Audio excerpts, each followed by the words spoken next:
Santapan Harian Minggu 27 Juni 2021.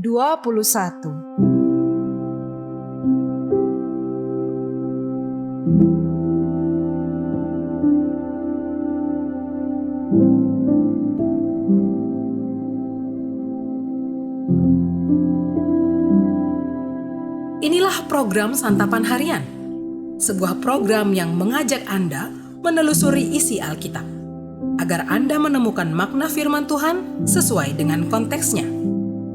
Santapan Harian tertuju bagi Anda yang ingin memiliki kehidupan rohani yang segar, kuat, dan sigap.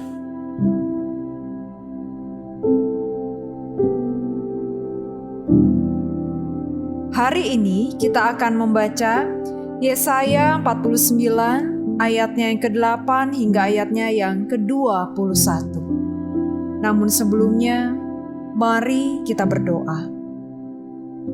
Jiwa kami haus akan firman-Mu. Hati kami rindu kepadamu. Kami ingin berjumpa denganmu ya Tuhan di dalam sapaan sabdamu. Kepadamu Kristus, kami siap menerima sabdamu. Amin. Yesaya 49 ayat 8 sampai 21. Beginilah firman Tuhan. Pada waktu aku berkenan, aku akan menjawab engkau. Dan pada hari aku menyelamatkan, aku akan menolong engkau. Aku telah membentuk dan memberi engkau menjadi perjanjian bagi umat manusia, untuk membangunkan bumi kembali dan untuk membagi-bagikan tanah pusaka yang sudah sunyi sepi. Untuk mengatakan kepada orang-orang yang terkurung, keluarlah. Kepada orang-orang yang ada di dalam gelap, tampillah. Di sepanjang jalan mereka seperti domba yang tidak pernah kekurangan rumput, dan di segala bukit gundul pun tersedia rumput bagi mereka. Mereka tidak menjadi lapar atau haus. Angin hangat dan terik matahari tidak akan menimpa mereka. Sebab penyayang mereka akan memimpin mereka dan akan menuntun mereka ke dekat sumber-sumber air. Aku akan membuat segala gunungku menjadi jalan dan segala jalan rayaku akan kuratakan. Lihat, ada orang yang datang dari jauh. Ada dari utara dan dari barat, dan ada dari tanah Sinim. Bersorak-sorailah, hai langit, bersorak-sorailah, hai bumi, dan bergembiralah dengan sorak-sorai, hai gunung-gunung. Sebab Tuhan menghibur umatnya dan menyayangi orang-orangnya yang tertindas. Sion berkata, Tuhan telah meninggalkan aku, dan Tuhanku telah melupakan aku. Dapatkah seorang perempuan melupakan bayinya, sehingga ia tidak menyayangi anak dari kandungannya?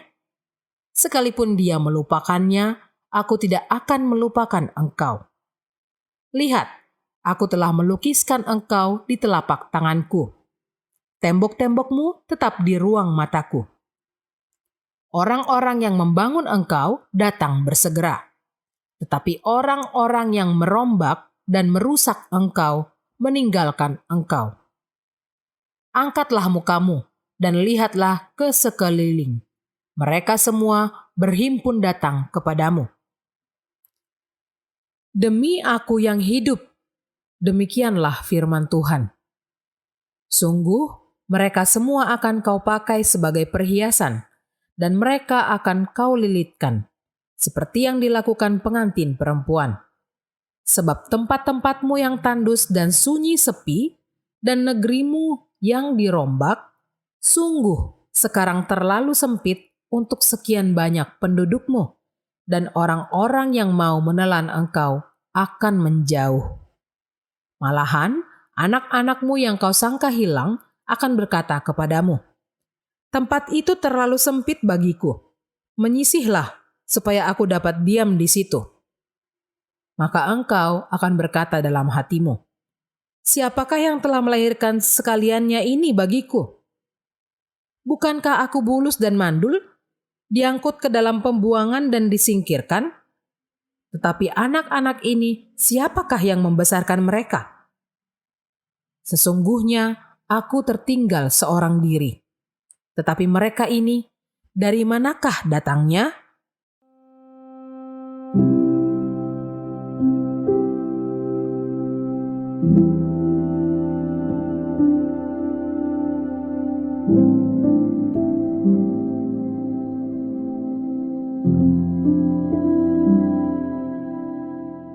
Sahabat santapan harian, hal buruk kerap kali membuat kita putus asa dan menyerah.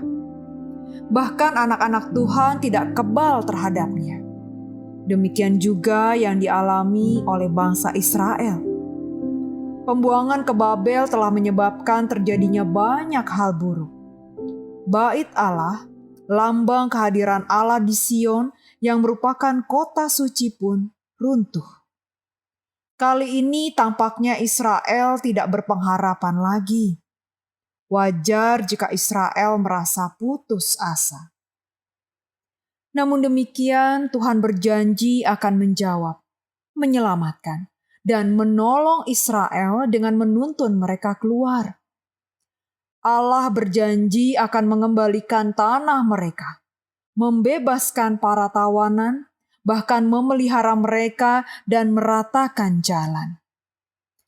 Hal ini karena Allah tidak pernah melupakan Israel dan mengingat nama mereka setiap waktu. Tuhan adalah Allah yang tidak pernah ingkar janji. Ia juga setia.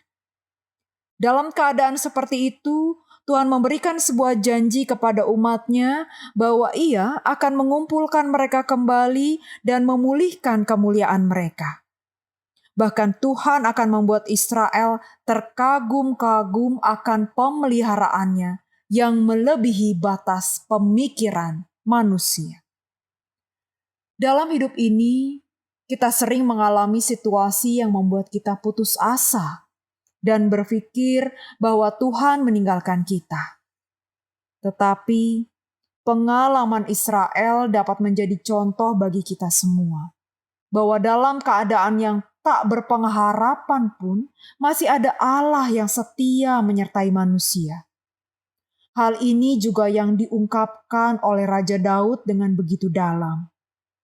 Sebuah penghayatan akan penyertaan Tuhan membuat dia berkata di dalam Mazmur pasal 23 ayat yang keempat. Sekalipun aku berjalan dalam lembah kekelaman, aku tidak takut bahaya, sebab Engkau besertaku. Tuhan tidak akan berubah. Jika dahulu Tuhan menyertai Israel, maka hari ini Tuhan yang sama masih akan melakukan hal yang sama bagi kita. Hal yang perlu berubah adalah sikap kita dalam menghadapi persoalan.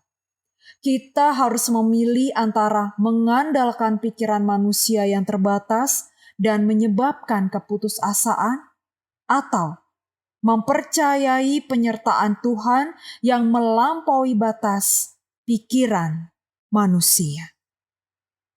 Mari kita berdoa.